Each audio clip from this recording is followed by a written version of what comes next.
What is up, everybody? I'm so excited to show off Psychonauts 2. ItzBytez here. I'm joined here with my lovely couch, if you all want to introduce yourselves as well. My name is ateatree. This was my favorite game of 2021, and I had the great fortune of hosting a run of this ItzBytez a few years ago. I'm Allison. I'm here to comment on Science Day. I'm a psychologist in training at the University of Pittsburgh, and I'm just really excited to be here. And I'm Sin. I'm a Psychonauts 1 and 2 speedrunner. And I'm actually really excited to show off this game again. Last time I showed this was at with the remote runs, but this is actually my first time trying to do mainstream on stage run. So I hope I can be able to show off this cool game once again real fast. So time starts when I select this new game. So we'll start this countdown now, starting from 3, counting down. 3, 2, 1, go! Good luck. Have brains. Have brains. We've got those. All right, so Psychonauts 2, not exactly the direct sequel of the first Psychonauts. There's actually one in between both Psychonauts 1 and 2 called Rhombus of Ruin. That is basically the tie-in between the end of the first Psychonauts game, where the head of the Psychonauts was kidnapped, and everyone together saved the day. I forgot to show the thing. No. Usually Lobato here. The series is a 72-hour continuum. The first game, where you're probably familiar with that one. You are a camper at Whispering Rock Psychic Camp, and as Bytez mentioned, it ends with the head of the Psychonauts being abducted. The Rhombus of Ruin was largely about bringing Truman Zanotto back.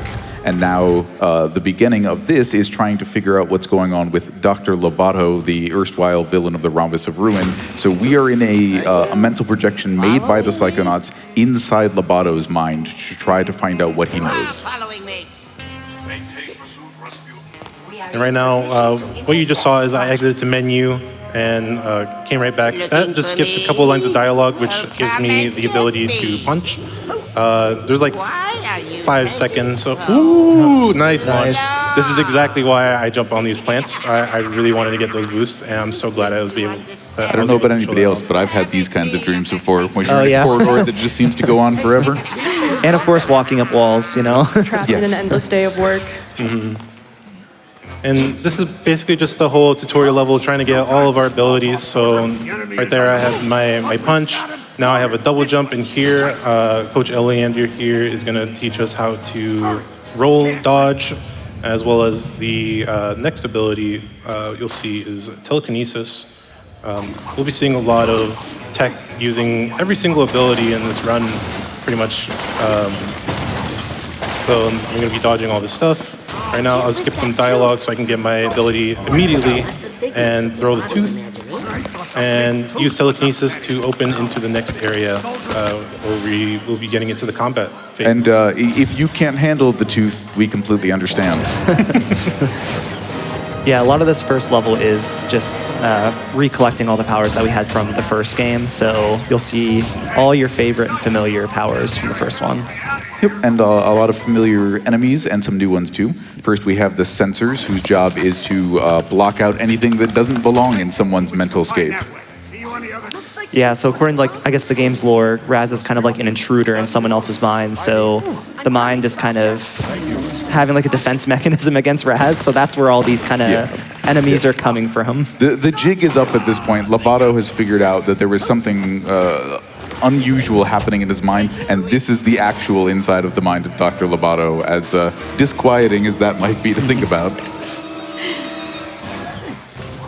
Here, I'm going to be manipulating some enemy spawns with Raz's position as well as camera position, letting all the enemies just kind of spawn in front of me and make it easier to fight them all at once.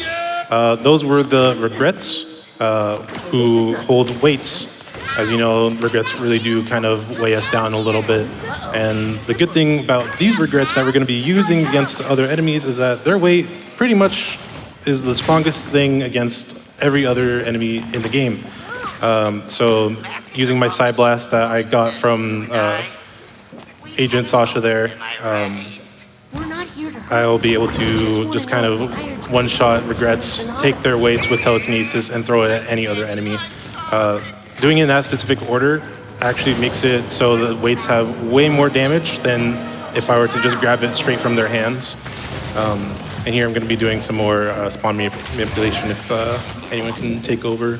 Yeah, you know, what I was thinking about when Bytes was mentioning the regrets is kind of a tie-in to, there's so much clever use of psychology as gameplay elements, like the idea of being able to use a regret against itself, like in psychology, or, you know, when you are working on your mental schema, the idea of being able to reframe something like a regret or a doubt mentally and use those sorts of things to your advantage. Absolutely, and I think part of it is recognizing that regrets are kind of an adaptive part of life. Like, they served a purpose for us where at one point, you know, it serves us to survive better, to learn from the mistakes that we've made. And so if you can reframe, as you've said, regrets as just a means of survival, then they can, you know, not hold you back or carry as much weight. Yeah, whether you use them, whether that's, you know, in your mind or in your gameplay. And now we're over there. I did not know you could 180 while prop flying. I've never seen you try to do that before. But I've never seen that before. He just flew all the way up. I think you flew a little bit too Would far. you say that's never happened before? That's never happened. Wow. Put one up on the counter, please. So what you're seeing here is pretty much the main speedrun tech you'll see across the entire game, called prop flying, basically with Psyblast and telekinesis, jumping on top of any prop with edges that Raz is unable to kind of fall off of, makes it so while you're staying on top of that prop, telekinesis always wants to put that prop to Raz's right side. So as long as we're standing on top of that prop and moving while charging Psyblast, that prop is going to stay on our feet the whole time. And it goes pretty wacky, as you saw there.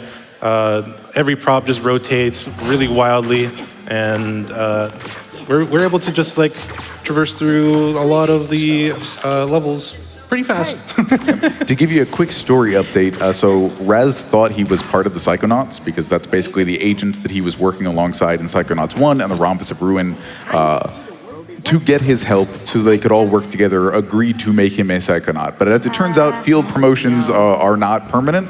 So now that he is at the Mother Lobe, the actual headquarters of the Psychonauts, he's kind of been accepted as a junior assistant trainee intern in training. Yeah, and now he's getting bullied by his other classmates because he's the new kid and everyone else has already been there. So, so yeah. Now, of course, we have Raz's very stylish outfit from Sasha. Sin, do you want to talk a little bit about some of the movement tech we're seeing here to go to the Mother Lobe? We've actually already seen like some movement here that has gone fully unexplained. So what you're seeing Bytes do right now is he's kind of jumping with like the Psy Blast. So we call that Psy hopping. So what happens is that when we shoot the Psy Blast, and then if we dodge and then do a jump at the very end, we can carry all of that momentum. So that trick is used a lot throughout the run. You'll also notice sometimes when Bytes is dodging, he's kind of just spam dodging. So that's also kind of not intended. So normally there's an end, I guess, animation that plays when the dodge ends. And we're not actually getting that animation. We're actually punching and then dodging kind of back and forth. And as we are in a bureaucratic headquarters, how about some drudgery? It's time to start the mail. Don't worry about where the mail's actually going. Yeah. Yeah, all we need is just 11 parcels to put into all these inputs. Yeah. They probably shouldn't have a 10 or 11-year-old sorting mail, although we were technically assigned to the mailroom with Nick Johnson as our mentor for the site. And there's just an oddly shaped, perfectly fitting person box that we just carried out of there. Yeah, we won't know what that is. Yeah, we don't really know what's in there, and I don't think we have to worry about it. No, it's time to get to class. Yeah, it's not important. We have class to go to. So, sorry, what's that? When does class start? Now. Yeah, I think. And Raz, being the child of a circus family, being kind of a very free spirit, and being what I charitably call a kinesthetic learner, which is to say he likes to be hands-on, immediately disregards the part where we should be listening to a lesson and waiting for Agent Hollis Forsyth to come join us inside her own mind, and instead starts just kind of randomly, except not in Bytes' case, making what are called mental connections. Yeah. Yeah, So Raz has done this to make Hollis less risk averse. That's where we're going with this. Yeah, I guess the lore pretty much. Raz wants to go on, all the secret spy missions, but he's just an intern, and if he really wants to go on a mission, so to do that, he's gonna, mess up his teacher's mind, which that's probably not a good idea. So we're connecting different mental connection nodes. Allison, can you tell us a little bit about the power of mental connections? Sure, yeah, I was going to say I like that level and the way it depicts it because it really is showing these kind of associative networks that we have in the brain that function to connect new ideas to existing ones that we have and can be used to kind of create new thoughts. And I think from a clinical perspective as well, a tool that we can use in therapy to kind of help take existing connections and kind of build new ones. And again, back to your reframing. It'll come up a few times, I'm sure. While we finish up this there are going to be a couple of sections like this. Curry, can we get 3 donations? You bet you can. $15 from Queen Snowpea, who says, "Hey, Bytes, would you mind if I took a quick peek in your brain? I promise not to make any permanent changes. I just want to know what a brain this good at speedrunning looks like." Best of luck from Snowpea, and gosh, I sure hope no bad guys turn out to be your fake grandma this run. We appreciate you asking permission, Queen Snowpea. Go ahead with another one. $100 from B-Dud, who says, "Good luck, Bytes, and also good luck, Sin, on commentary. I've loved seeing your two's passion for this game and pushing it further leading up to the event. Can't think of 2 better players who showcase this wonderful game on stage. Less than 3. Shout out to B-Dub. And one more. Yeah, $25 from SF Polo, who says, "Let's go, Bytes! Love from KTL, less than 3, and for cancer!" Thank you. All right, here we're at a bit of an unskippable cutscene here, but they have these in case that there's like people in casual play can't see the solution to whatever this puzzle is. So Double Fine, thank you for giving the casual experience a good place for... Did I understand right that this was also partially to load in new level assets in a few places?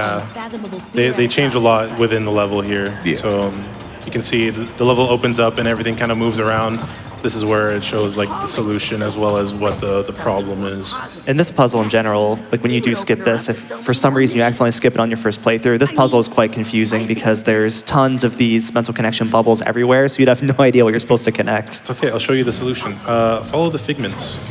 There's just a trail of them here that we can just mental connect along the way so we can get risking money together. Figments of imagination are one of the many collectibles in this game, part of what make a 100% run so fun. Right. I also collected another collectible called the Nuggets of Wisdom, which gives me 1 level up. So within the game, there's a lot of abilities that we can upgrade along the way. So I'll be using an upgrade quite soon when I enter this next mind here. So yeah, we've been brought along on this dangerous casino mission, and immediately started that mission by jumping off the roof and clipping across a level trigger to get to the next cutscene. A risky decision. Yeah, so this level, so it's actually the same, I guess, area that we were in before, but it looks just a bit different. Probably not too drastic, hopefully not, but yeah, all of the RGB is a nice touch, right? This is gaming. So. Surely nothing bad is going to happen once we go inside. Oh, I got both of them. Oh, nice.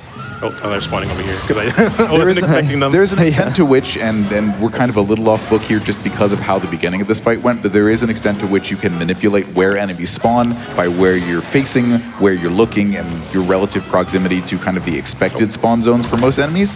And the main reason we'll do that is either to have closer access to kind of level hazards, the AoE items that we can use to our benefit, or actual like stage hazards, parts of levels that we can get enemies to spawn into that you'll see more often later on. Yeah, water is typically the best suspect for either pushing enemies into or spawning into. So yeah, we're back in the examining room. It looks a little bit different. Let's go gambling. Yeah. Let's go gambling. Oh, dang it. I wonder what roll we're going to get here. Look, fruit is really good for you, but if the fruit in your stomach is doing that, see a doctor. Curry, 2 more donations, please. You got it. $5 from Glint, who says, "You play this all day?" All day. All day. All right. And $25 from Arturo, who says, "Proud of you, Bytes. Really proud of you." Thank you. You have time for one more, I think. Sure thing. $5 from Nave357 says, good luck, Goat. Chat, did you know Bytes has shown off a run in the live call of key developers of this game, including the legendary Tim Schafer? That's why he's the GOAT. Thank you for being a great friend. Thank you, Nave. All right, so now, since we're in such a large casino, we're not really fit enough to get into the High Rollers Club, so we need some more money. Yeah, so we're going to go gambling. Specifically, we are been barred from the the high roller suite unless we raise $3 gazillion. Yeah. So chat, you know what to do. gdq.gg/donate. I don't know how much a gazillion is, but it's probably a lot. Raz needs it, unless we're never gonna fix Hollis's mind. We'll never beat the game. We're stuck here forever. I don't think that's true with how these prop flies are going. We're not stuck. Thankfully, there's a lot of objects in Hollis's mind that we can just fly off of. We're playing in a specific order because the last one we're doing is quite literally just an auto scroller. But these are like pretty fun, like interactive ones where we want to collect things if we wanted to do 100% within these mini games, such as this one. Here, we're going to be doing something called speedballing, where if I'm holding side blast while riding on a rolling object, I'm able to just increase the speed by no means what they would really intended us to ride this on. Yep. Shout out to the opener for AGDQ 2026, Super Mario Sunshine. Mario could never ball this hard, I'm just saying. Yeah, for this level specifically, what you're going to be seeing is, so we immediately try to, I guess, get the solution immediately to each of these sections, but we always have to kind of get around that to make it fair. So each one of these sections we're going to are kind of unfairly set up to where we're kind of not going to win. So that's why with Raz, we have to go into these other sections to try and make it possible for us to win. And I feel like there's probably a lot of psychology connotations with that if you kind of want to talk about that. Absolutely. I think a really good concept to launch into some talk about the psychology of just gambling. And just so our brains, we are always weighing risks, but our brains favor like low probability, high reward situations. And this is something that casinos capitalize on. So there are a lot of like behavioral ways in which casinos function that kind of keep us there, keep us addicted, keep us gambling. You only have to win once, right? Yeah, You'll exactly. make back everything you've risked so far. And that's some of the false beliefs that we can have about gambling is that, you know, a string of losses, a win is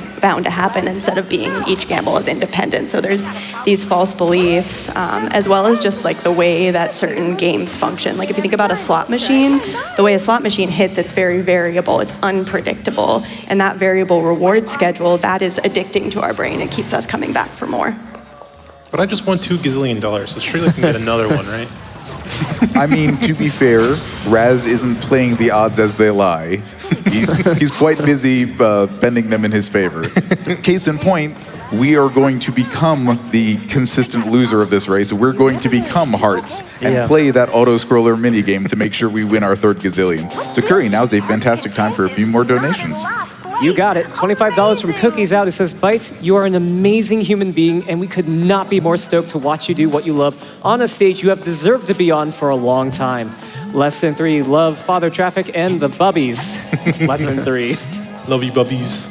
$25 from Calamity Nolan says, teeth, teeth, teeth, teeth, teeth. Teeth, teeth, teeth, teeth. And $302 from Windslash, who says, I've been watching GDQ for nearly a decade with my wonderful partner, Tikara, and I'm always at all of the hard work everyone puts forward for charity. ItzBytez, thanks for running this, and to quote the game, how do we know we can change things unless we try? Let this go to Bytes' choice. Fantastic. Thank you so much, Kuri, and thank you to all of you for donating to PCF. It really makes an enormous difference. It really does. So here we're at the Lady Luctopus. What you just saw there, I'm actually just making her hit herself. Is the main concept here. Also, I am using Side Blast during her dialogue to make her attack even faster than she really should intend it to be. So I position myself behind these tentacles and shoot at her to change her dialogue so she'll be able to shoot faster and as well as make this cycle at the end a bit more consistent. Lucky us, none of her attacks are intended to hit back there. So we just get somewhere we're not really supposed to be. And thankfully on that one specifically, the bomb can actually go behind the cards, so we don't even lose time having to wait for those to go back down. Yeah, the only one we have to worry about is on the right side here. Those ones we can't really go over or around, so I might just be able to wait a little bit to skip this dialogue here. Let's see. Did someone say hit me? I just did. All right, here. Oops, I was way too fast for that. All right, position here, and this one should hit the cards intentionally, but still be able to. Oh, never mind. We get the good cycle. Nice. And that will be the Lady Luctopus defeated. Yeah, so different thing, you know, sports and gambling, but we basically played that like hockey. We went where the bomb was going to be. So yeah, in the cutscene that happens right there, Hollis has every right to kick Raz out of the Psychonauts for being a danger to himself and everyone else in being so risk tolerant. But she sits him down and talks him through why getting consent in. Also, hey, what is this? Everyone say hi to the whale. Everyone say hi to the whale. Yeah, we're up I on will. the ceiling of the casino where all of the assets for later in this level are stored. But we're not actually going to do this section. We're kind of just going to glide down. So we wanted to see them now instead. Oh yeah. But yeah, so Hollis basically tells Raz, hey, the most important thing in this is if you are going to try something with someone, helping them through their issues or whatever Here's the else. best line. Power of Oh no. whale. To make a long story short, get their permission first. And Raz dutifully follows that for the rest of the game. That's Raz's girlfriend, Lily. Yeah. So in that cutscene, we actually discover that there's actually like a mole in the organization. So there's someone who is not who they say they are that is in the organization. And so a lot of the plot for the rest of the game is kind of just unraveling the mystery of who this person is that has infiltrated the organization. Yep. And what happened to the Psychonauts that led to this event where Truman's and Otto got kidnapped. It wasn't just an isolated incident. It was Yep. part of a larger plot. I really did wonder who was the mole the entire time I was playing casually. Like, Right, They because- they changed like the narrative so many times for each character that made them more sus. Granted. Yeah, they keep the secret pretty hidden. Like, I think on my first playthrough, I really didn't know until almost the end. Like they really did a good job at the writing in this. So there, we were just at the Brain Tumbler. That's pretty much the area where we would be revisiting any mines that we've visited throughout the game. We're not going to see that again, so we use the smelling salts to get out and come back to report to Truman's Nato, who is kind of out of his coma from just the other day in VR land. He'll be okay, surely. Yeah. He's got that mysterious box next to him. Probably not important. So now we're going to get some bacon. If you guys want to explain why we need a piece of bacon here. It's not funny in the same way that it was 15 years earlier when Psychonauts 1 was made, but it is still Ford Kruller's favorite thing. Yep. And because we are trying to summon Ford Kruller here to understand what happened to him, why in the time that we've been gone, or like, the whole time that you've known Ford, he's just kind of been like, let's be a little mean and say doddering, but he hasn't been all there all the time. And now we're starting to understand why. Yeah. We've summoned him, we've gone into his head, and we've learned the identity of the Psychic Six, the most important people in the Psychonauts. But there's 7 stumps. Yeah, but there's actually 7. That's true. For all the time we've known, we thought it was the Psychic Six, 6. but it turns out there's actually 7. Psychic 7. Plot twist. Strange. She must have been important. Yeah, here we have another unskippable cutscene, so we can get a few more messages out. You betcha. $25 from the real Ed Boy who says, "It is I, the real Ed Boy." Appreciate everyone taking the time and effort to be a part of something so awesome as GDQ. Cancer blows, but this run doesn't. $25 from Resist Stand- of a shepherd is proud of you. Sorry, pardon me. No, Making not a at all. donation was a no-brainer. Hey. Thank you, Resist Stance, for this $25. We can get 2 more through. I know you You Betcha, $10 from Vane, who says, Hi, Bites. It's so cool to see you up on the big stage. You're so talented, and you deserve this so much. Love from the back couch. Thank you, Vane. And $50 from Anonymous, who says, have to donate for the Psychonauts run. Easily one of my all-time favorite games. And, of course, trans rights. Of course. So what we've learned here, and Allison, I'm going to kick it to you in a little bit, is that Ford actually separated portions of his conscious and his psyche very purposefully, because there's something that went horribly wrong in his past that he doesn't want to remember. Can you talk a little bit about how that can happen to people in traumatic events? Sure. After experiencing a lot of really stressful, really traumatic, really dangerous situations, especially multiple times, it can lead our brains to put forth this protective or defense mechanism called dissociation. And that's basically when we just completely disconnect from our thoughts, from our feelings, from our emotions. It's almost like an out-of-body experience. And it's really just this very extreme reaction to the experience of a lot of stress. And I think it's really fascinating to think about the fact that our brain can put forth those things to keep us safe in moments.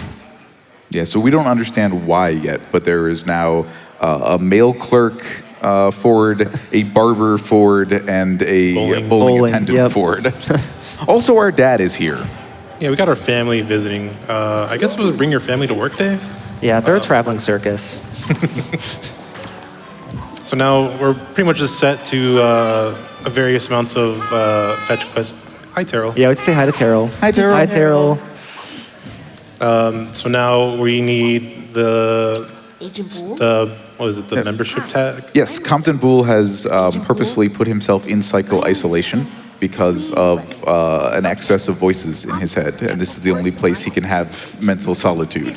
And so we are looking to get his senior bowling league ID so we can go talk to Bowler Ford. Yep. And now we get to prop fly. Oh, wait, while we're talking science, Allison, can you tell us about the physics of prop flying? Like, is that something you know anything about, or? I can't say it's something I know anything about. All I can say is, though, in the psych world, we love finding creative solutions and nonlinear problem solving. So. Okay, so we're just going to chalk that up to the psychology of belief, allowing people to do occasionally superhuman things. Like, you know, if a child is trapped in a dangerous situation, a mother can find seemingly superhuman strength. Things like that. Absolutely, yeah. You believe in yourself, or you think you can do things that really can manifest. Your family's not over there. And we're here with the Lev ball. You can actually see Bites is gaining a lot of speed on the ball. So one of the abilities we bought earlier is the charge ability. So Bites can charge it in midair, and you will actually build speed for every jump. And so that's used quite a bit in the run. Thank you, Sin. I'd give that explanation a B. Or 3 Bs, actually. 3 Bs, yeah. But we got +1 Bs, but there's 3 Bs in there. Well, it's a jar of Bs. Yeah, As the ever, jar's the +1. We were only asked for the 1 B, but Raz is kind of an overachiever. Can only count to 3. You know, I've only heard the rule of 3s in my entire gaming career, so. We're going to quickly complete a side quest here. Yep. And this It's not going to look like much, but... Yep. And there. There we go. Yeah, normally we would have to help Raz's older brother build the Aquatodome, the family's traveling circus tent, and then go inside it and do some platforming. But as it turns out, the final trigger to complete that side quest still exists, even if you haven't really started the quest. So yeah, so we can just side blast it. It's just invisible. We can side blast it. And what that actually gives us is it gives us the dive ability, which will end up being useful and also kind of a helpful failsafe. If maybe we're too short on a prop fly or something, we can just dive and get that extra distance. Time for a little bit more leveling up. We gained some speed on our Lev ball. And I think we also just gained the ability to use the ball to bump enemies. Yes. Or is that a little bit later? Okay. No, yep, so we got that already. Very good. Yeah, this one we got the upgrade to throw objects faster with telekinesis. Which is super important for Compton's cook-off. Yeah, in this level, as you can tell, the food are alive.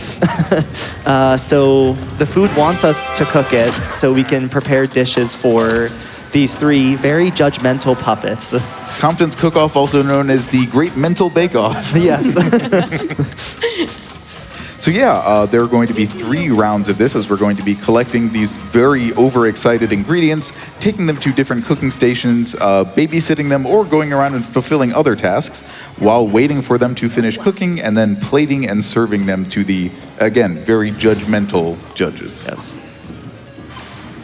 So yeah, we have a lot of downtime right now while we're waiting for this egg to boil. So we can put it off to a few more donations. Yeah, Kuri, go for it. I was just going to ask if this is a good time to serve up some more donations. Happy to oblige. Hey, there you go. $50 from Jusif, who says, I have Psycho not donated it before, but we do need those gagillions for cancer, and a run of one of my absolute favorite games is a perfect excuse to start. Excellent, excellent pun. I approve. Please send them in if you have them. I'd love to read them out. $100 from Miss Scratch 1313 says, shout out to Double Fine, the creators of Psychonauts, who really put the awesome in awesome games. I love their unique game lineup and always love to see them run at GDQ. For science, can we get some donations of everyone's favorite psychic power? I love Clairvoyant to see all the cute Raz animations in Psychonauts 1. Good luck to ItzBytez. Don't lose your head. I'll try not to. All right, here, between each recipe, we're put into a commercial break where we combat against judges and different enemies. Right now it's just the sensors with the judge. And as you can see, with the Wrecking Ball upgrade we got earlier in the run, we're just able to push the judges off from the arena, making that combat super easy. Yeah, the first environmental hazard we're seeing, pushing enemies into the void. There'll be plenty more where that came from. Yep, that's exactly why we got the ball like slam move at the time that we did. Yep. Yeah. And if you'd watched this cutscene and the cutscenes in between each of the kind of plating sections, there's something with Compton in particular. You know, you saw that he was kind of small, mousy, and his mental schema is very similar. Even when Raz helps him serve up something delicious looking, the judges basically say like, "Oh, it was barely adequate. It was technically edible," and that really goes a long way to describing how people, especially when they get into a way of thinking over a long period of time, can kind of put themselves in a mental state. Can you talk a little bit about how that can happen and how people can overcome it? Absolutely, yeah. That seems to me that this portion of the game is really representing what it's like to have performance anxiety, which is a subtype of social anxiety. And social anxiety is quite literally the fear of negative evaluation. So it's super appropriate that the enemies in this level would be judges, very literal there. And I think when there's performance anxiety or social anxiety, oftentimes people develop the desire to avoid situations in which they have anxiety, but that avoidance, it provides short-term relief, but what we know is that in the long term, avoidance actually ends up increasing our anxiety because we're not learning that we can tolerate anxiety and tolerate the fear. We're learning that fear should be avoided at all costs. That vault is scaring me quite a bit there. Sometimes they can walk off onto that like rotating grinder and trigger the cutscene to opening the vault. But hopefully it stays where it's at. Yeah, Raz is fortunate that Compton accepted his help in figuring out how to overcome his anxiety, and Compton, though he doesn't really know or appreciate it yet, is lucky to have Raz, in this case, kind of more, manual labor-wise, clearing out his anxieties and helping him get over his doubts and his fears. And it's like exposure in real time. Yeah, there is a sort of exposure therapy happening during this level. You're seeing it here. Raz is just trying to cook up the perfect food imaginable. He's working all the stations at once in the kitchen right now, and it's still not good enough, so... And I think what you said reminds me of another fueler of anxiety is that need for perfectionism. Like the food has to be perfect, and we set these expectations for ourselves, and then we're always going to fall short of them. No, it fell off. Oh wait! Oh no! We lost the watermelon. Super guilty as charged. I smudged my nail polish, trying to help us get our pins off of the backers so we could put them on, and I can't stop looking at it. I was having a bad time about that before we got up here. Yeah, we all have our pins on. If anyone noticed, we're all wearing some of the Psychonauts merch. We do have our merit badges. Alright, gonna get this watermelon again because I guess I had missed. Great. And until we get this plated, Kuri, would you like to go ahead with more messages? You bet I would. $10 from Osborne, who says, if the Psychonauts explored my mind, they discovered that I think that BytezZ is the absolute GOAT, and I can't be more proud of him, and to finally see him live and in person. You're such an amazing runner and a great person, BytezZ. Never stop being you, and thank you for everything. Your friend Oz. Y'all are amazing. I also have $25 from Brett B, who says, such a fun game to watch for a speed run. Good luck, BytezZ. And special shout out to Allie for bringing your psychology skills to the platform. I and all of our friends are proud of you. Thank you so much. Can we give it up for everyone on stage, folks? This is a great run. Especially Allison for joining us. Especially Allison. Thank you so much. I'm happy to be here. We've all learned so much from you. Thank you. I absolutely love the concept of this entire stage, and like, if anyone has ever seen, there's a documentary about the whole development of the game called the Psychodyssey, and the origin of this is actually coming from the production team of that documentary itself, where they do like a whole game jam to kind of like slow down the pace of any like crunch hours going on in the game. Yes, Double Fine would regularly do game jams. A number of their smaller games, like Massive Chalice and things like that, came out of game jams, where they just let people who aren't normally game directors make games, like use some of their time and resources to make a game and see if something came of it. It's super cool of them. Yeah, and I believe in the Psychodyssey, this stage itself was one of those game jam ideas. That's awesome. And then they thought that this would be perfect for this game, so that's how it got incorporated. Quick warning, if you are a metaphobic, you may wish to look away from the remainder of this boss fight. It's not the grossest version of it, it's purple goop, but we will let you know when this boss fight is over, should you need that. Yeah, so I guess this boss fight, so this is the judges, so those very mean puppets that keep making fun of our food, we're finally going to take them out. And the fight is kind of like an auto-scroller, but it's kind of not. So you'll see there that BytezZ kind of moved Raz off the stage. And the reason we're doing that is so we can skip some of the phases in the attacks, so we can get to the move that we want to use, which is the one that's spawning all the food. Yep, and unlike in many games, falling off only takes a third of one portion of one brain of health. So yeah, you can afford to do this and really shorten this boss fight up by a lot, rather than having to fight it on its own level. Yeah, and there is some RNG in this, so obviously the spawns of the food is going to be where you're going to get that randomness. Some of them are kind of consistent, but some of them seem like they're kind of completely random. Where are you going? One of the regrets is kind of out of bounds a little bit. I've not seen that before. Would you call that a lost regret, or? Yeah. I mean, sometimes you do have to identify what your regrets are before you. What is happening? Oh goodness. So the remainder of this fight will progress largely the same, but in the phases past this one, when the judges produce the food or the mystery lumps that might have food items in them, as we go further on, there are going to be less and less lumps that actually contain the food that we want. Yes, yeah, so we do know that it is guaranteed that one of these is going to have the food we're looking for. When the game first came out, it was actually fully random, so there was a chance that a food could not be in there. Yeah. And then I believe there was a patch that made it so there was... So the first phase, there's 3. Yep. The second phase, there's 2 correct, and the last phase, there's only 1 of them. Yep. So to just partially for comfort and partially to minimize the amount of time he has to spend looking for food items, BytezZ is always going to prioritize the one in front and to the right, and then the one 180 degrees from that to grab as quickly as possible. So there are like preferable locations that BytezZ is going to be grabbing from just sort of what we've seen the most of for the food to spawn. But we're not sure exactly if that's like consistently set or not. So it could be random, it could be not. Yeah, if we have somebody who likes doing back-end and code work, if you want to look into the code of this fight in particular on this game, we would appreciate that a lot. Yeah, until we finish up, how about a few more messages from the fans, Curry?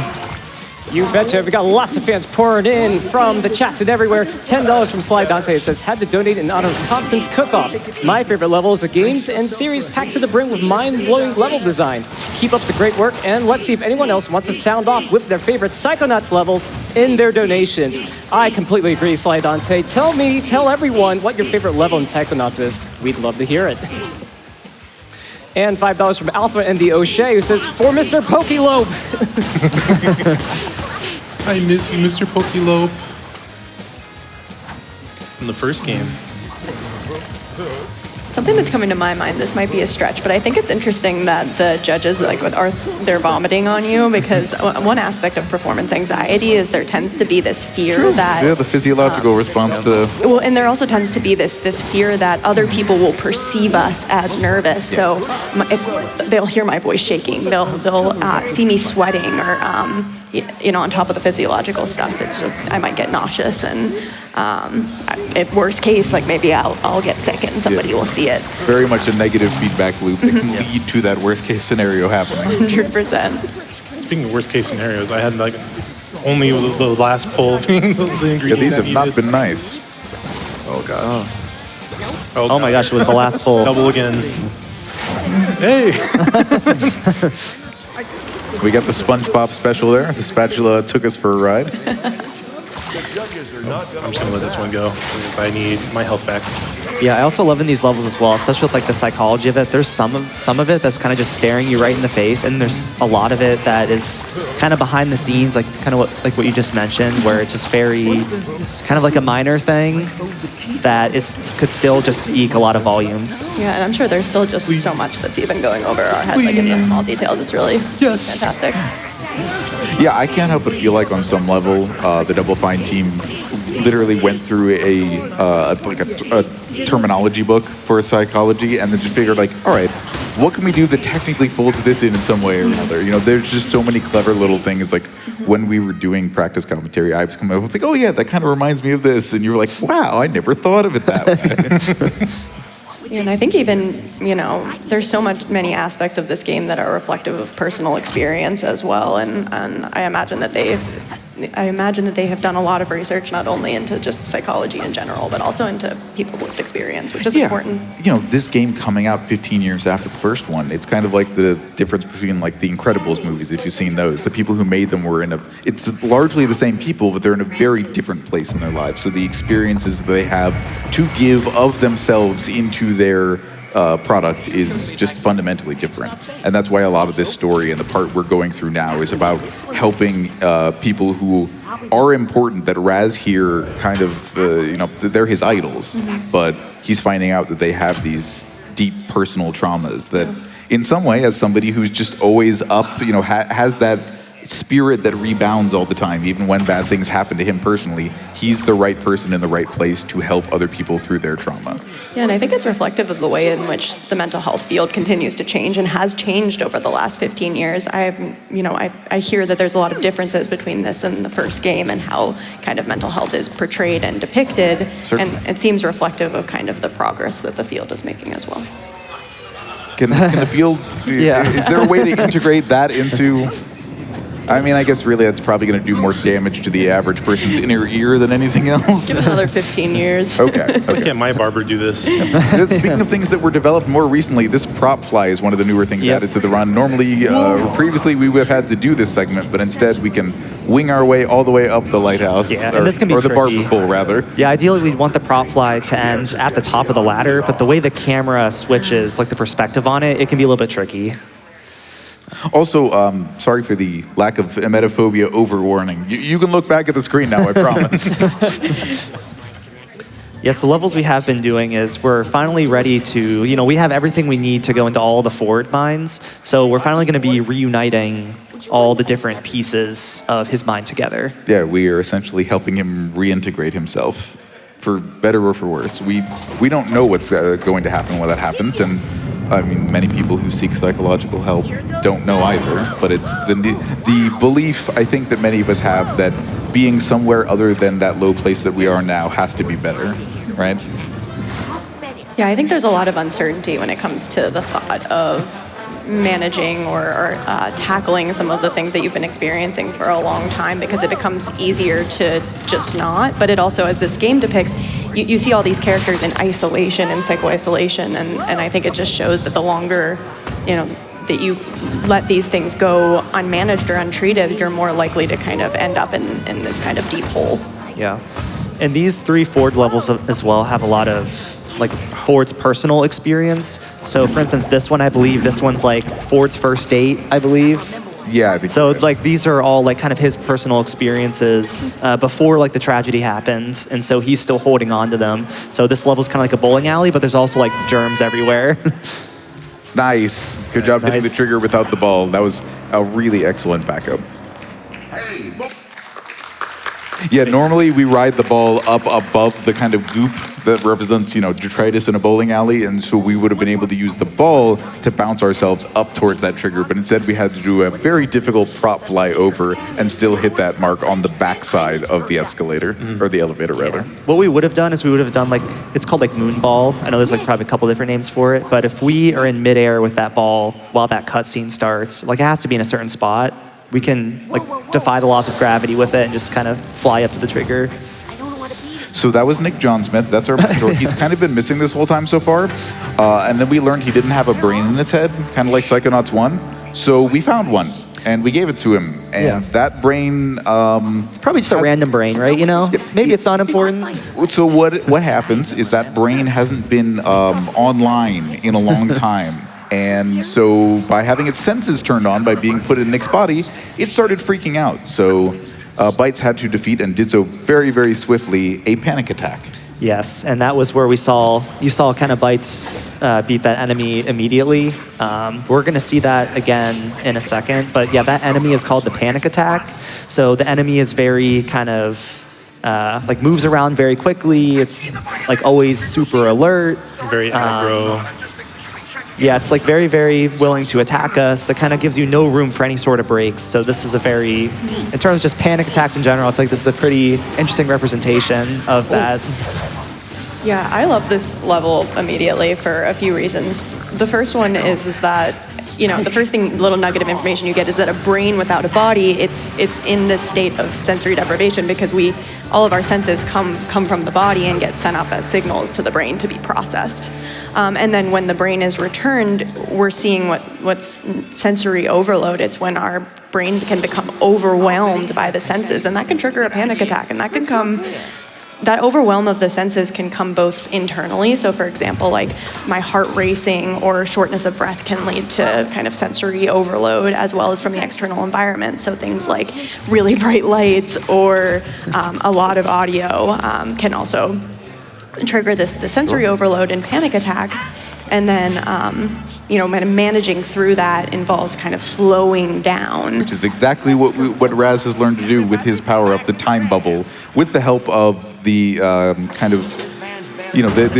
very 60s themed, the brain is clearly from a different era, and so this whole level is aesthetically a send up to the kind of Yellow Submarine, Sgt. Pepper's era with the, that a lot of people who made this game didn't necessarily grow up with. That's a little too far back, but like clearly knew through their parents and had a lot of love and reverence for. So there's that, and then there's the very clever diegesis in the story here that all of the characters that we are getting these instruments to put the band back together are also representative of the five senses. Yes, yep, they're all the senses. So you can see there's like nose, ear, mouth, and then the little one that's following us around is the eye. Yep. And by putting this brain's five senses back together, we're finally getting a sense of who it is.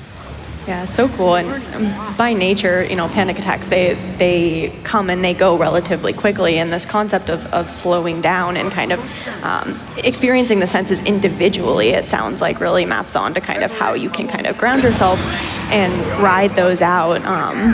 One of the most popular like grounding techniques is like the 5, 4, 3, 2, 1. Like think about 5 things that you can see, 4 things you can touch, 3 things you can hear, 2 things you can smell, and 1 thing you can taste. Yeah, that's the last one.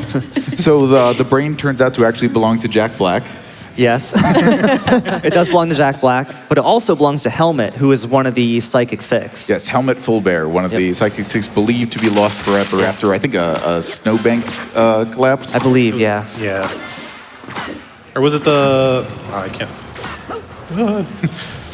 Was it the flood that killed him? I thought? I might be getting that wrong. Yeah, I know the flood is part of the overall thing, but I thought he got buried under ice and... Oh, yeah. Oh, yeah, and they only were able to recover his brain. Right. But they didn't tell anyone. Yeah. or auto So, difficulty. if you enjoyed the mail sorting from earlier in the game, good news. This is where it ends. More.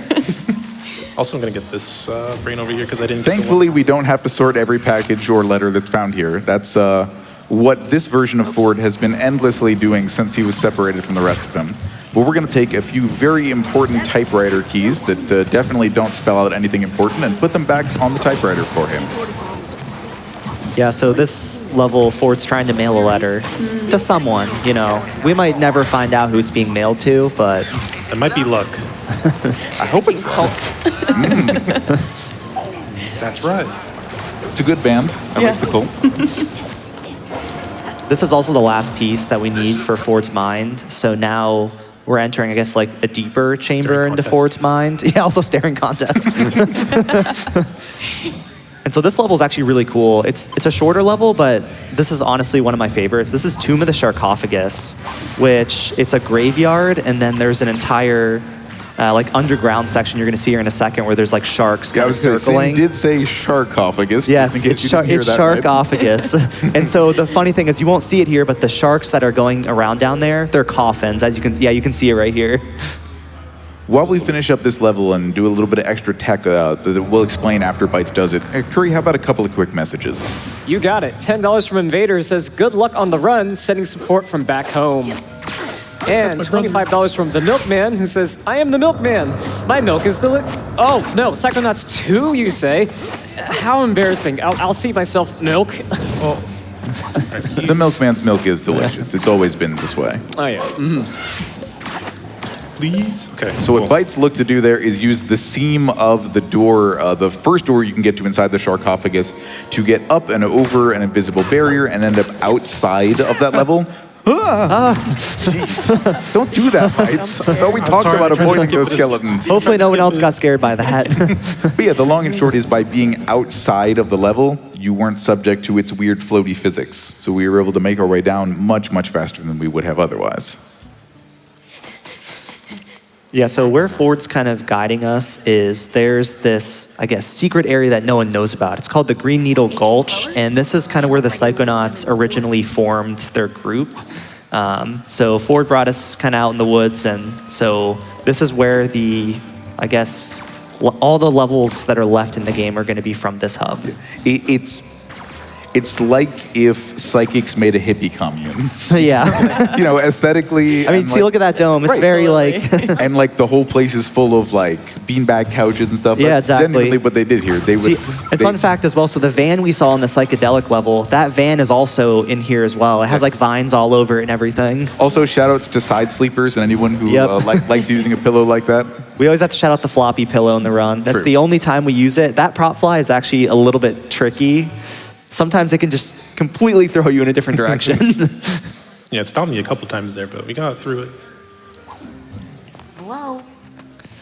So this is Bob. This level doesn't look like much, but this is genuinely one of the heavier levels. Yeah, this is one of the deeper themed levels. So his hub, I guess, is like a planet or like a world, and it's sort of an island. And you can see we just entered what seems like a bottle of something. Yeah, you can tell, but you can probably guess by the fact that Bob's memories live largely at the bottom of bottles what's going on. Yes. And you can also tell that the water does not look like water anymore. Here, I'm gonna set up a bit of a prop fly that we'll see will work here. I'm waiting for the filter to change. Oh, nope. It's not giving it to me. I'm on my way back, please. Gotta get a new trash can here. All right, that wasn't what we wanted, but it did look really cool. I'm okay with it. Points for style. Yes, I can mention this prop fly specifically is probably the hardest prop fly in the game. So there are a lot of invisible walls, and there's an invisible ceiling, I believe, as well in this level. So Bytes has to, you can see he got stuck there. But there is kind of little slivers in between the invisible walls that you can throw yourself through. How many do I have left here? We have to break all the barriers. 2 more here. Let's see. But as you can see, once you get to the outside here, one of those kind of, were they being this smart about the kind of erstwhile terminology, or am I just being too clever by half? This area, the outside, is kind of a combination of barren and lush. And, you know, a lush is what some people might call Bob, or how he chose to deal with his problems. All right, we'll go ahead and give this another try. But yeah, as mentioned, this is an extremely difficult prop fly because we're trying to get up and over at a very specific angle to make sure that we can also land in the right place afterwards once we start making our descent. Would you appreciate some support from chat? Oh, yeah. Absolutely. $25 from Jay, who says, my favorite Psychonauts 2 level is Psy King Sensorium. Truly a feast for the senses. I love this game. Thank you so much for bringing it to the big stage. And also $50 from Jay, who says, as someone who suffers from social anxiety, Compton's Cook-Off was definitely my favorite Psychonauts level. Perfectly simulated this stress, and it resonates with me in a way no other level does in the series. Thank you so much for your donations. This game is not very nice in this run. Maybe. It's true, we are getting more bites. Thank you, crowd. We appreciate the support. Yeah, there actually used to be an alternative way that we would do this that did not involve a prop fly. So the water that's in this level, you can actually clip drink, under if you will. the drink. Yeah, we can actually clip underneath it on an old patch that ended up getting fixed. Also, I think we There got it it here. There it Nice. is. Nice work. Yeah, and so that drink we used to be able to clip underneath. And we used to use that to traverse the level because in some sections at the time it was faster. And that did end up getting patched because casual players could also experience it. Like it wasn't something that was super hard to do. And it also applied to falling in the void. So a lot of people could potentially lose their saves. So thankfully all of that was fixed. On into a new enemy, the Bad Mood. The Bad Mood cannot be fought directly. It simply lingers until the cause is discovered with clairvoyance. You need to see through the eyes of your bad mood so you can figure out what's going on and help make peace with it. And I think that really resonates with just, you know, behavioral health and things like that, where you have to understand, you have to see what it is that's putting you in this space and pay attention to your mood in order to understand how to change it. That's why oftentimes, like in treatment, the first step to changing anything is the component of awareness. It's understanding, it's paying attention, it's taking note of. Yeah, and whether that's the cause that you thought it was or with the help of someone else that you trust, figuring out what the actual root cause is. Absolutely. You know, we don't necessarily have the ability like Raz does to see through the eyes of our problems to use that, but Anyway, this is where I get up. Yeah, the bad mood enemy as well is also kind of an annoying enemy because its attacks are actually RNG. So we kind of have to just hang around the bad mood until it decides to use the attack that we want. And speaking of the bad moods, we should see a bad mood spawning here in a second, hopefully. Hopefully it doesn't spawn in an unfortunate spot. Oh, there's the bad. yeah, Oh, okay. something we covered a little bit earlier about how we'd be manipulating enemies to spawn in level hazards. So Raz and his family don't do well with water. There's an old family curse that suggests that every Aquato is fated to die in water. But as it turns out, it's actually Raz's enemies who are going to meet that fate way more often. Yeah, this section is just carrying Bob's head. I think he's a plant or a potato or something. He's a bulb, and you plant Yeah. him at the end of each section to help him grow or whatever the case may be. But, you know, I think this is something to be said for sometimes people need to be handled delicately before you can really help them, like, gain their trust and help them understand the root of their problems. Yeah, and I think also Get it? Root of their problems? That one, Yeah, that one there we was go. not There we go. intentional. Sorry, you were saying, Alice. No, it's okay. And I also just think like the metaphor of like taking care of your seeds or taking care of your plants and having them grow slowly over time and just watering it, providing them with the nutrients that they need in order to like grow and flourish is kind of a metaphor for just taking care of yourself mentally as well. Watch your step. And the trick you saw Bites do there where he's kind of walking off the edge and then gliding and then reinitiating that glide. That is actually used quite a bit in the run, but in this specific section, it's kind of tricky to do because we're not initiating it from a jump, we're actually falling off the ledge. So the, I guess, kill plane is very high there.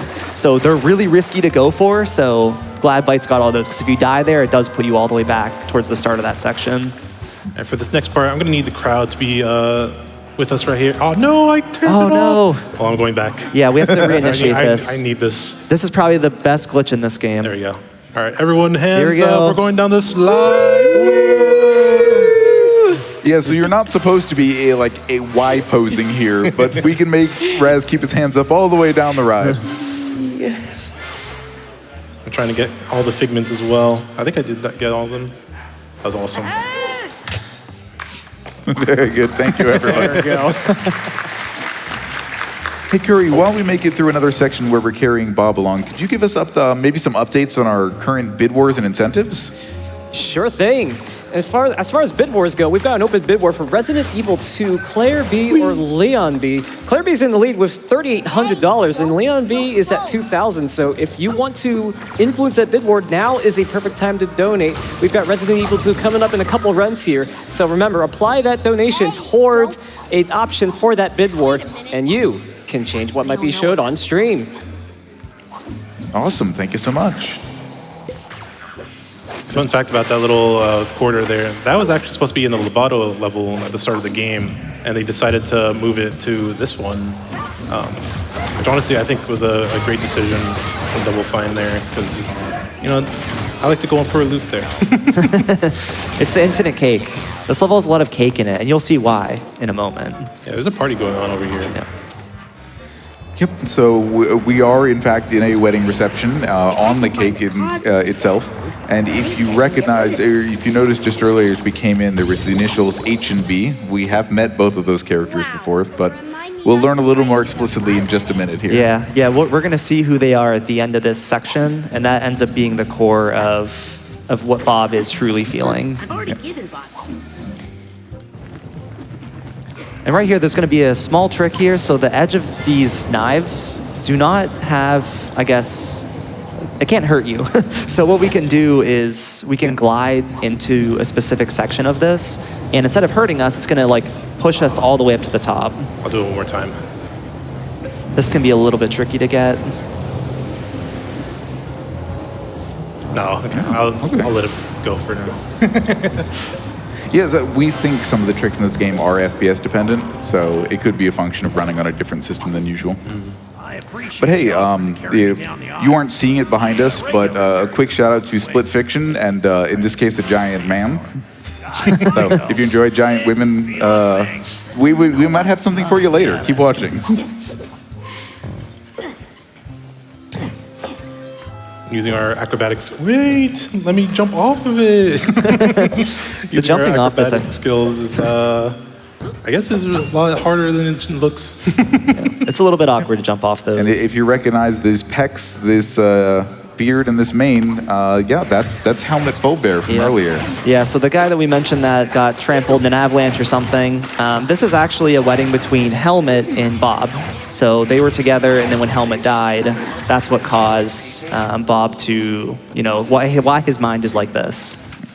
And I think this, level maybe a little bit more subtly is depicting, substance use or alcohol use. And I think what it really serves to show us here is that the life stressors that Bob have experienced, he's experienced a lot of really hard things, and that can lead to developing certain coping mechanisms. And some people develop coping mechanisms in the form of alcohol. But what happens is that ends up, using alcohol as a coping mechanism often ends up making it more difficult to sustain relationships or isolating yourself even more, which then leads to more drinking behavior. And so it ends up being this cycle that maintains itself. And if you play the game casually, you'll see that he wasn't the beginning of the cycle. The first bottle we went through is him trying to connect with his mom, and his mom isn't there for him either.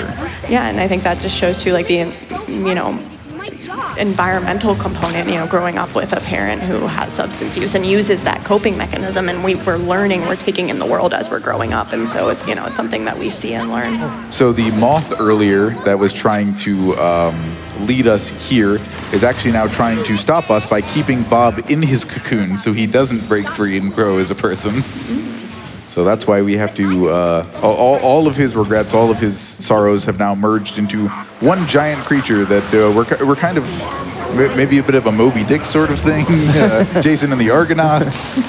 I'm not quite sure what the symbolism is here, but it's It's a really fun boss fight, but it's also surprisingly difficult to optimize for gameplay-wise. Yeah, and if you've noticed as well throughout the run, a lot of the bosses are also supposed to mirror the characters that they're experiencing these issues with.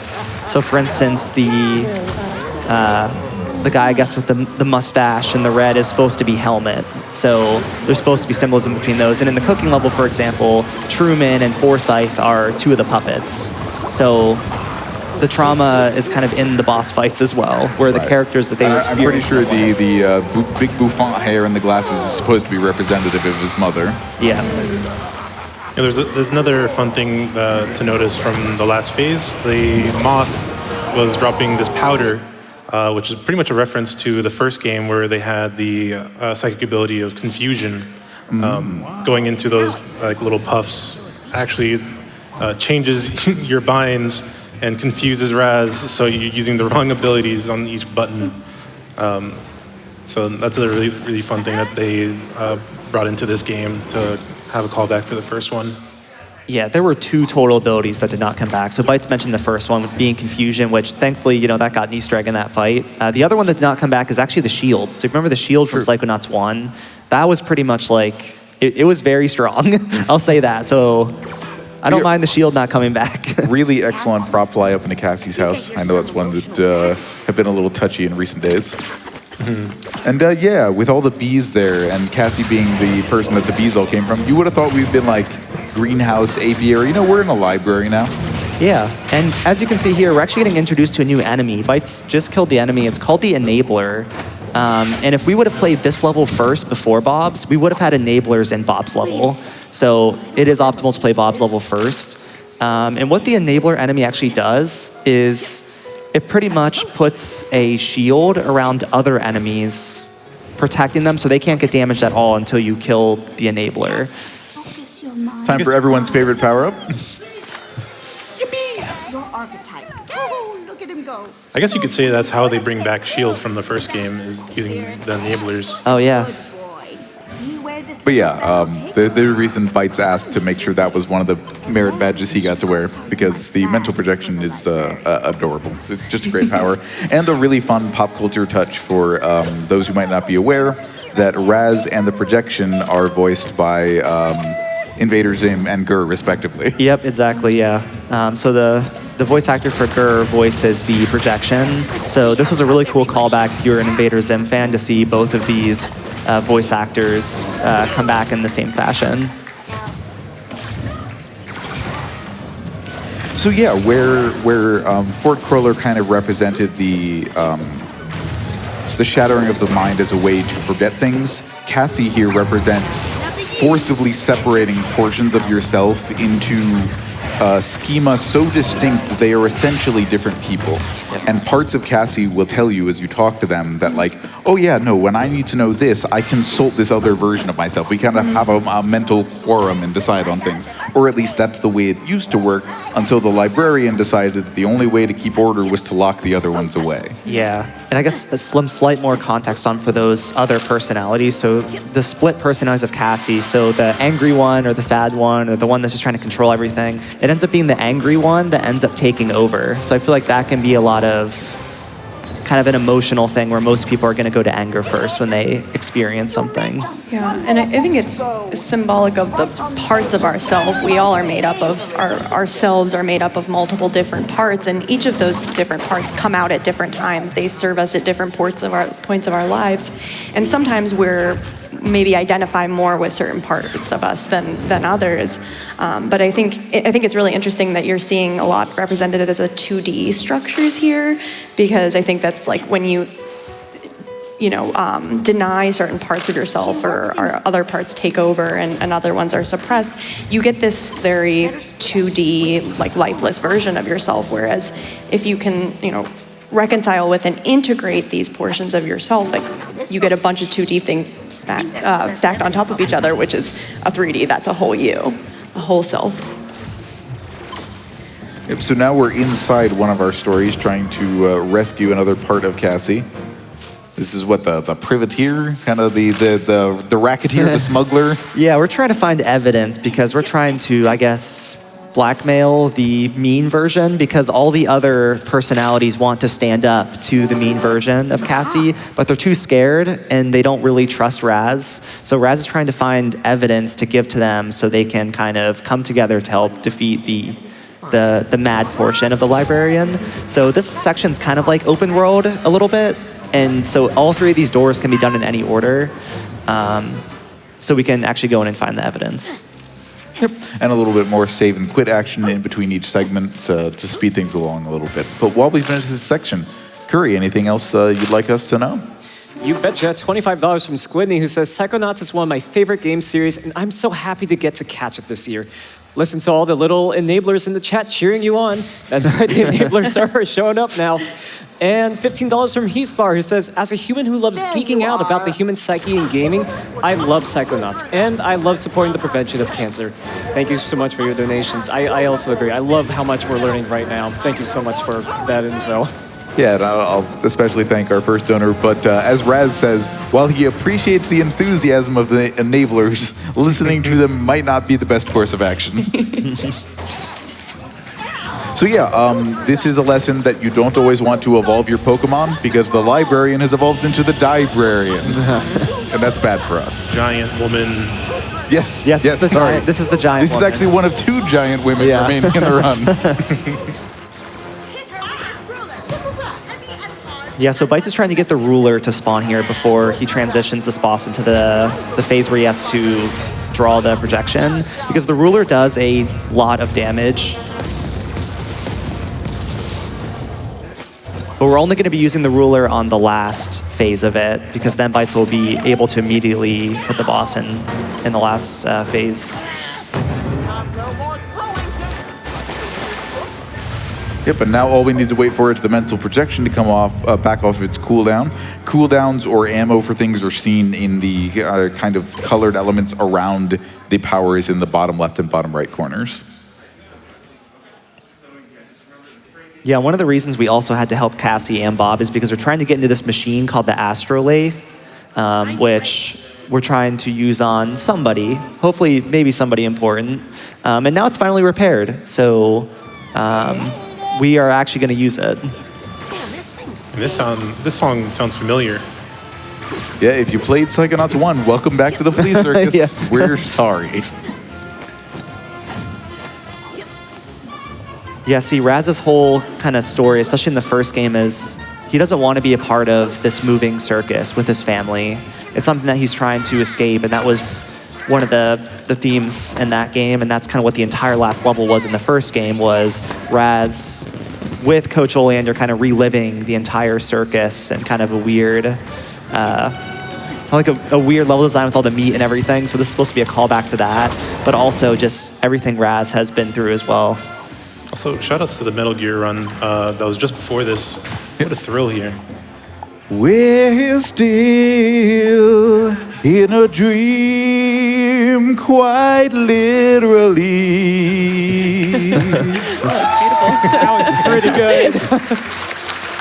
Oh, I've got another one for you. Hold on. $100 from Captain Snuggles, who says, I'm still in the stream, speed runner.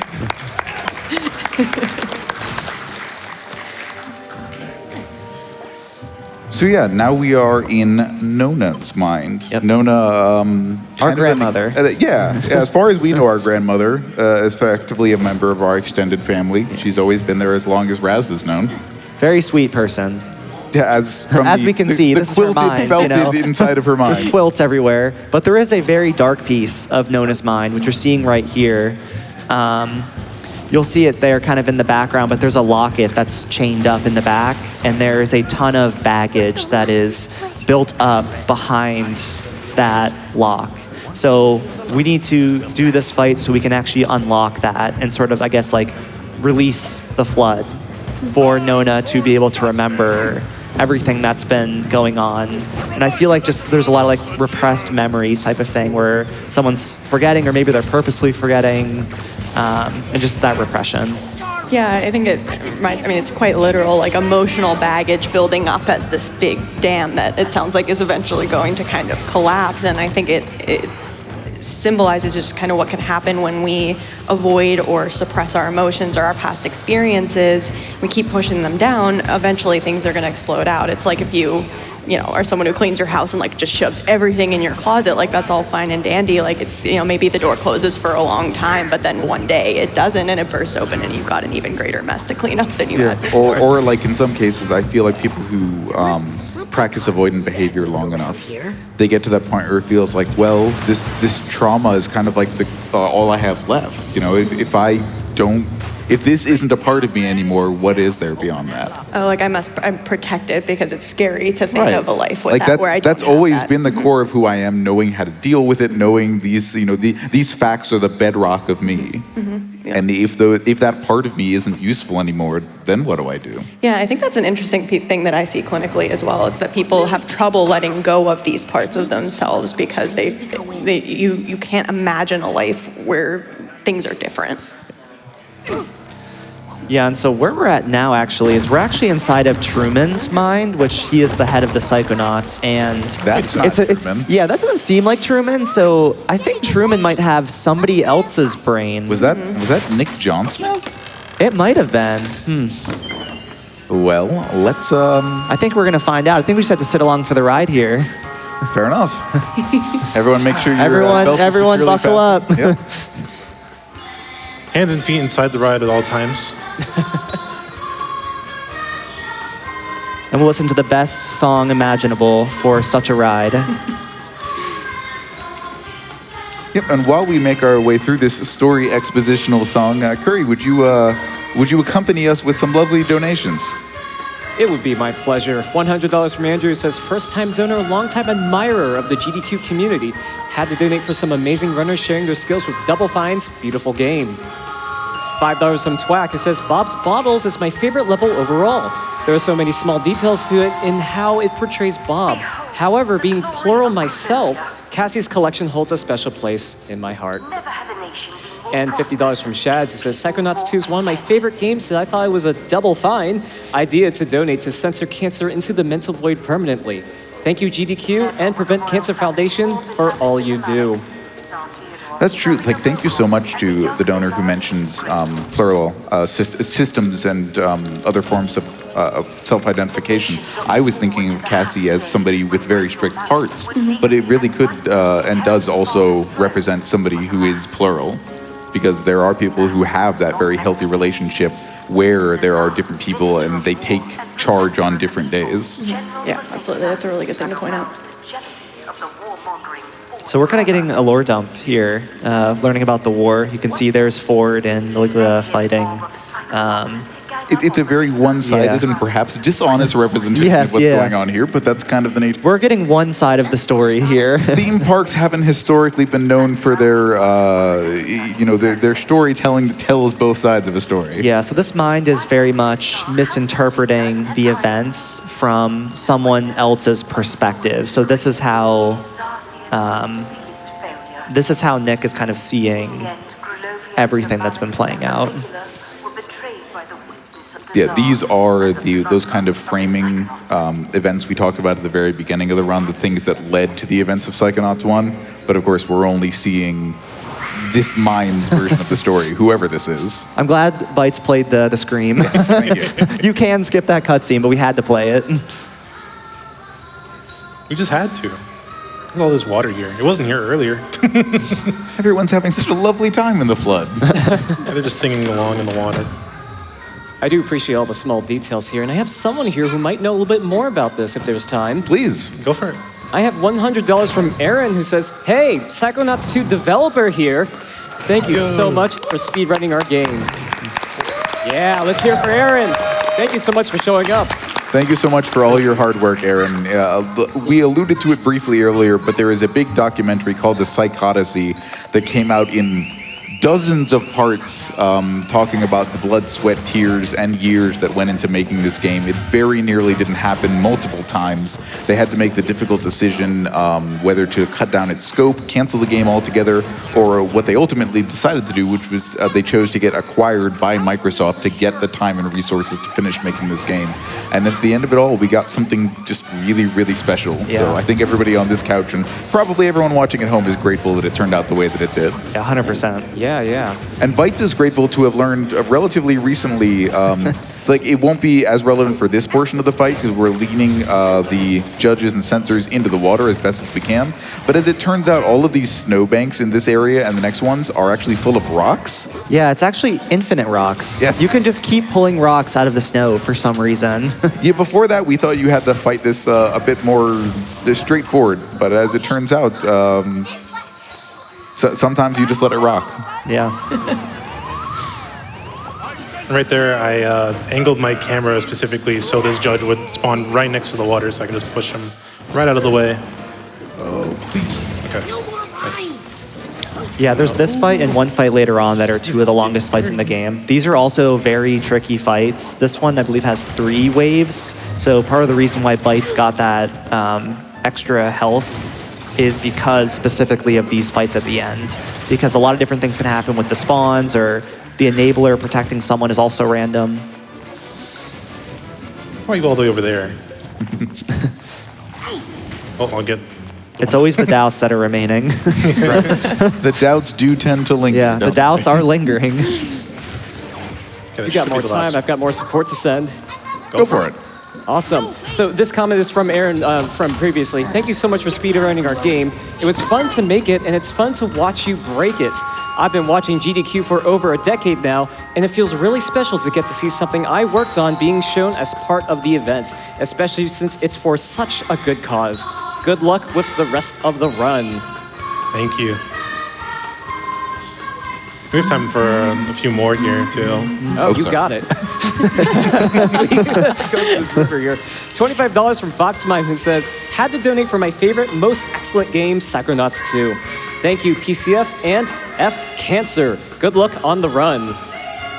$50 from Final Fred, who says, heck yes, Psychonauts. The first Psychonauts is my favorite game of all time. I played it 4 or 5 times, and the wait for Psychonauts 2 was totally worth it for me. Great to see a game I love on the GDQ stage. $100 from Stevo, who says, had to donate for one of my fave games of all time, and now I'm going to have the Grulovia song in my head all week, so thanks a ton for that. We've got so much love pouring in. Keep those donations coming in, chat. Thank you so much for your generosity so far. And what an amazing game. Y'all have been popping off how much you enjoyed this game. Can we get it up for the game one more time? Good stuff.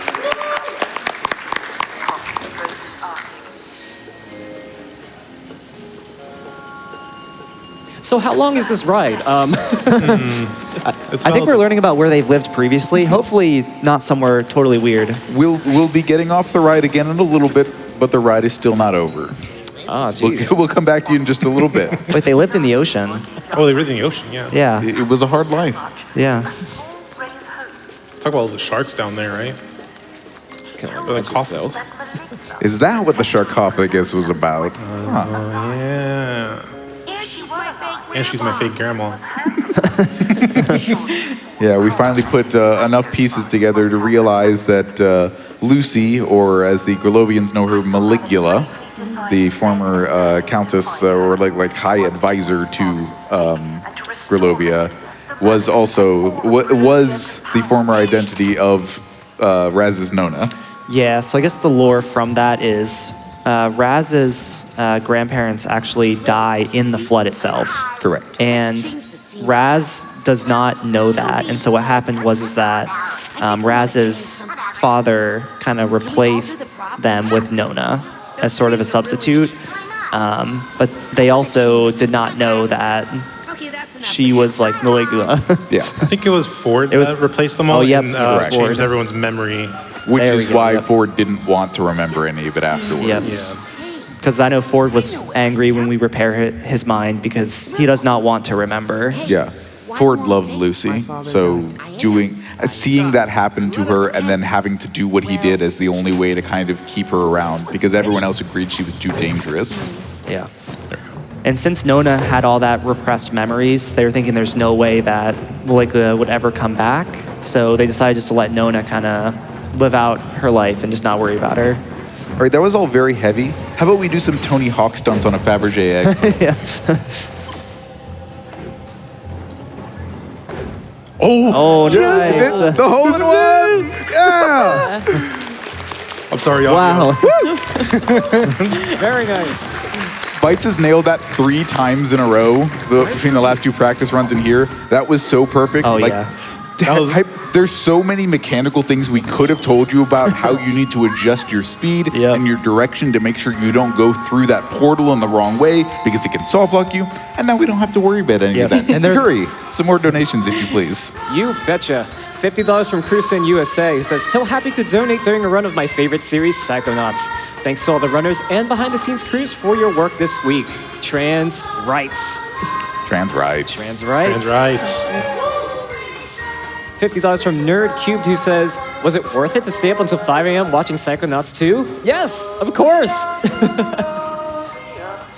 $50 from G-Man, who says, I wish my loved one was not dead, but alive. Oh, okay. That brain now has a voice and a name. Yeah, so this is very odd. So it seems like Nick is not who he says he is. It seems like Nick is actually someone called Gristel Malik, who was actually the heir to Grilovia and is the reason why Maligula exists. He's also Elijah Wood. Elijah having appeared in previous Double Fine games, as had Jack Black. Shout out to Brutal Legend. So Gristel lived a very pampered and sheltered life and was perfectly comfortable doing that. And then when the flood came, and we'll learn why it happened a little later on, but that wiped away Gristel's life of comfort. And so he's been forever searching for a way to get back to that. And when he learned that Maligula was alive, he decided to infiltrate the Psychonauts and learn what they knew and how to revive Maligula to her former glory, as the Grilovians would say. Yeah, and so this right here, so this scene would actually be something that happened in the Rhombus of Ruin when Truman was actually kidnapped. Eventually that brain will go in his head, right? I don't know how Gristel manages that with his own brain already removed. You'd think you try to do those 2 things at the same time, but... Yeah, and he has to put his own brain back in as well, so I think there's some questions there. Puppet show now. Hey, wait. I'm in this one. Yeah, so Gristel has pretty much been the puppet master behind everything. You want to talk about going self-perceptions being a bit much. Here's how Gristel sees himself and how he sees Raz. Yeah, so Gristel is pretty much someone that, he lost everything. And the world is his oyster. Yes. All he likes to eat is fancy caviar. Yep. And so he lost everything, and you feel like it's someone that's trying to just come back to the glory that they were at, but the way they're going about it might not have been fully ethical, and it's ending up destroying a lot more than what it could. So just the revenge side of that. Yeah, the destructive nature of revenge. Yeah.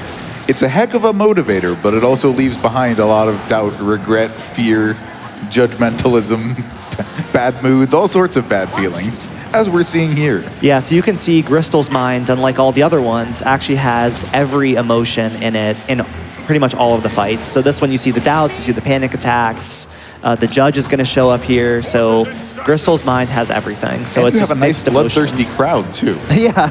Which is appropriate both for how he thinks the Grilovians saw what the Psychonauts did to him, and his own personal animus and malice towards Raz and everybody else associated with the Psychonauts. He's really making his problems everybody else's problems. Yeah, and I think revenge can really serve as a distraction that keeps us from being able to process, the political instability he experienced, the actual things that were hard for him. You put on this face, this mask of revenge, and that really is just a distraction from being able to work through the things that you have experienced. We did just skip a platforming section there by doing some cool parkour instead. So if you were as if there were any doubt this game is parkour, while there is a lot of menus, especially in combat, But yeah, we were able to go up along the spine of that level segment and just kind of fly over it instead. Time for more ride. Yep, and we get a giant Raz in Crystal's head. Yes, we are in fact living in his head. Yeah, we are quite literally living in his head. Jazz hands. And we get to hear Crystal like, sing here but as well. the song is so catchy that I'm beginning to believe that we were kind of dopes all along. Kuri, is that true, or is there anything else you can share with us? Well, we've got, I don't know, I can't speak to whatever is happening in the level right now, but I'm sure someone else can, because I've got $100 from Becca who says, it's very cool to see someone breeze through a bunch of levels and boss fights I worked on. Thank you for running Psychonauts 2, Lesson 3. That's Becca's the developer for the game. Let's give it up. Woo. Thank you so much, Becca. You're watching it live here. Thank you for helping us with this. And of course, we exit through the gift shop as you would in any good theme park. I've had enough of this. How did we get up here? We'll never know. I guess we'll never know. Hey, Lily. But yeah, Lily also went into Crystal's mind with us, but we just never saw her for a lot of it because she was kind of helping us in the background. So she was there to save us in the end. Oh, please. Okay. Yeah, so this is actually the last couple segments in the game. So after this, we're going to be entering one final area, which is then going to lead into what will be the final boss fight. Good damage step. Skip by stepping into the vortex to skip the cutscene that leads into the next area. And this section, as we go into the vortex that is Maligula, is supposed to be a representation of what actually happened in Grulovia leading up to the flood. There's normally a lot of combat segments here, but if we turn around and jump into this final painting instead, we skip most of this section. And we are right on into the final boss fight against Maligula. Yeah, so this whole arena is actually really cool. So this is supposed to be the flood itself. You can see all the buildings on the side just completely flooded. So this is, I guess, the core of Maligula's memory, just seeing everything just completely destroyed. And so Raz is in that time here to stop her. We did a decent amount of switching out our powers going into this fight. You saw Bytes doing that menuing right as we loaded into this area because the way we need to control Maligula is very deliberate. Because this is an 80% run, because we didn't collect the extra half a mines except for the ones in Compton's Cookout for a little bit of safety help, this fight is very dangerous. We don't do a ton of damage, we don't have a ton of extra health to give, so we're going to be using the time bubble pretty liberally. We're going to have to respect the danger that these snakes represent. When they splash back down next to you, that is an AoE, so you really have to be on your toes, dodging attacks and getting in the side blasts where you can. Yeah, a lot of these phases, there is actually a damage cap per phase. So once I get to a certain area of health that Maligula has, it'll just stop taking damage until the next battle phase. It makes it very convenient for each one. That I get to, as you saw, stun lock her with the time bubble and throwing the ice at her face.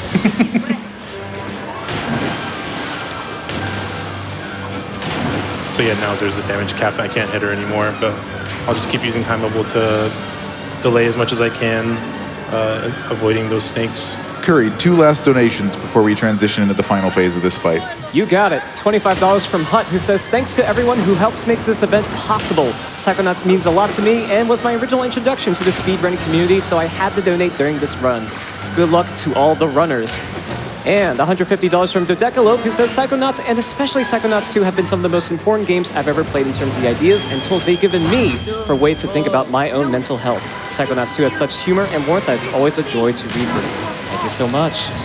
Yeah, it really, we only got to see some of it since we skipped a lot of the cutscenes, but this game and the first one are extremely, extremely funny and well written in different ways because they represent people at different points in their lives, but yeah, that's part of why this was my favorite game of 2021. And I'll say too, this character of Maligula, it seems like she has experienced like a lot of trauma in her upbringing and has, you know, when we've experienced a lot of trauma, what can happen is we have these threat detection areas of our brain that like light up or I mean, they're almost like smoke detectors. They go off when we experience danger. But if you've experienced a lot of trauma, these smoke detectors can kind of become overactivated and can fire even long time after danger or just in the absence of danger. Like you can imagine if when your smoke alarm goes off when you just have like burnt toast or your shower's on and there's steam. Speaking of burnt toast, also 2 things. One, shout out to giant women and also I guess giant children, because that's a thing in both Psychonauts games. Yep. And 2, time is coming up very shortly. As soon as she's off the cliff here. Last hit right here, and time. GG.